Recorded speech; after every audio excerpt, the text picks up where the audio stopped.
hutang sholat. Jika hutang Anda dalam keadaan Anda belum balik, masih kecil, belum haid, belum keluar mani, maka itu hutang nggak usah dibayar.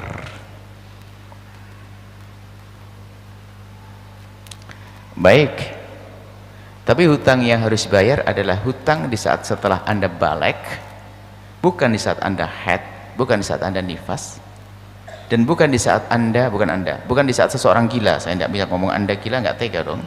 Bukan di saat gila banyak dan sebagainya. Di saat akal Anda ada, kemudian Anda meninggalkan sholat, baik karena bodoh atau lupa, atau bahkan sengaja. Karena ada ulama yang mengatakan kalau sengaja nggak usah dikodok. Tetap dalam mazhab kita Syafi'i, sengaja saya tidak mau sholat, kodok. Maka utang itu wajib Anda bayar. Jika utangnya 10 sholat, ya 10 sholat. Rakaatnya 4 ya 4, nggak ada diskon. Nggak ada diskon. Diskon dagang jual beli nanti ya. Harus dikodok. Dan memang di sana ada rambu-rambu di dalam mengkodok. Jika ada orang meninggalkan sholat karena pembangkangan, maka kodoknya harus spontan. Itu kan kata ulama. Misalnya dia nggak mau sholat, nggak mau, maka kalau dia tiba-tiba sadar, untuk mengkodoknya harus diselesaikan saat itu juga sekaligus, tawuran, nggak boleh nunda-nunda. Tak taunya utangnya 5 tahun, kan pusing dia, atau utangnya 15 tahun ya. Memang hendaknya seperti itu, tapi kalau tidak mampu, ya semampunya, tetap dikembalikan kepada semampunya untuk mengkodok. Dan jika dia meninggalkan sholatnya karena memang belum banyak ngerti, kurang banyak bergaul, kan dulu banyak hari ini ya yang tiba-tiba saya baru sadar setelah saya kuliah, waktu SMA, SMP, aduh nggak pernah sholat. Bukan karena saya ingin tidak sholat, cuman karena mau sholatnya kecil, ribet, kemudian saya harus gini, sehingga saya selama SMP, SMA tidak pernah sholat 6 tahun. Hitung tuh zuhurnya, tetap wajib dikodok. Cuman mengkodoknya adalah nanti ya boleh dicicil. Nah, tapi ingat, sebelum Anda mengkodok, Anda kira-kira, bukan pasti, kira-kira dihitung dulu berapa tahun kali berapa sholat, bisa dikira-kira. Kemudian Anda mengkodok ini sesuai dengan hitungan kira-kira.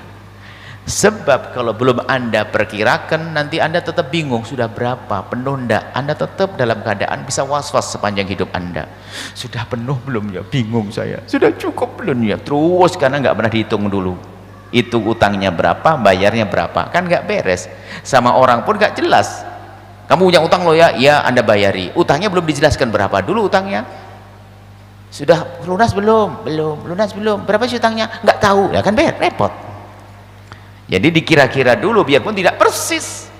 Utang saya 15 tahun full. Berarti saya harus ngodok sebanyak 15 tahun. Cuman caranya biar mudah begini, ibu yang solehah, atau paling enak biasanya begini, ngodoknya 15 tahun ya 15 tahun, biar gak berat. Habis sholat subuh, subuhan lagi, habis sholat duhur, duhuran lagi, habis sholat asar, asaran lagi, atau sebelum sholat asar, asaran dulu, sebelum sholat duhur, duhuran dulu. Nanti kan 15 tahun kebayar, kan begitu ya?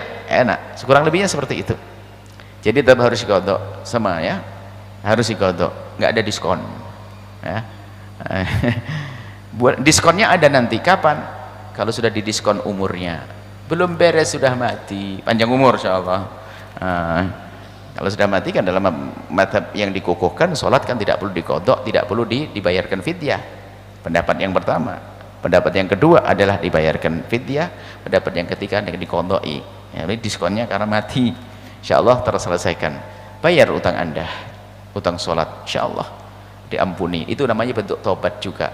Kelihatannya berat, oh tidak, asalkan caranya benar, sedikit demi sedikit. Jangan langsung sehari ngodok 200 rakaat, waduh bongkok, besok nggak bisa ngapa-ngapain, bosan sholat akhirnya, naudzubillah. Baik, itu saja insyaallah. Setelah Anda menyaksikan video ini, jangan lupa berselawat kepada baginda Nabi Muhammad sallallahu alaihi wa alihi wa sahbihi wasallam.